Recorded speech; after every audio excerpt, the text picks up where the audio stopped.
Good morning.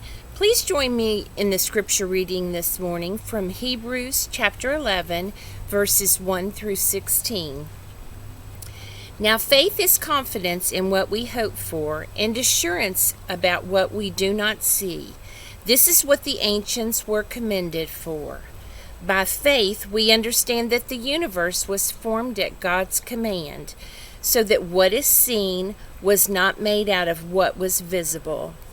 By faith, Abel brought God a better offering than Cain did. By faith, he was commended as righteous when God spoke well of his offerings. And by faith, Abel still speaks even though he is dead. By faith, Enoch was taken from this life so that he did not experience death. He could not be found because God had taken him away.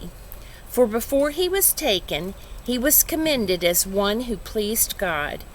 And without faith, it is impossible to please God, because anyone who comes to him must believe that he exists and that he rewards those who earnestly seek him.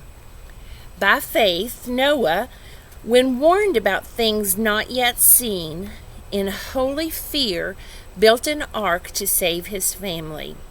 By his faith he commended the world and became heir of the righteousness that is in keeping with faith. By faith Abraham, when called to go to a place he would later receive as his inheritance, obeyed and went, even though he did not know where he was going. By faith he made his home in the promised land like a stranger in a foreign country. He lived in tents, as did Isaac and Jacob, who were heirs with him of the same promise. For he was looking forward to the city with foundations, whose architect and builder is God. And by faith, even Sarah, who was past childbearing age, was enabled to bear children because she considered him faithful who had made the promise. And so from this one man, and he as good as dead, came descendants as numerous as the stars in the sky, and as countless as the sand on the seashore. All these people were still living by faith when they died. They did not receive the things promised. They only saw them and welcomed them from a distance, admitting that they were foreigners and strangers on earth. People who say such things show that they are looking for a country of their own.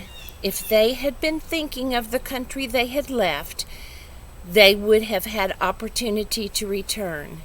Instead, they were longing for a better country, a heavenly one. Therefore, God is not ashamed to be called their God, for he has prepared a city for them.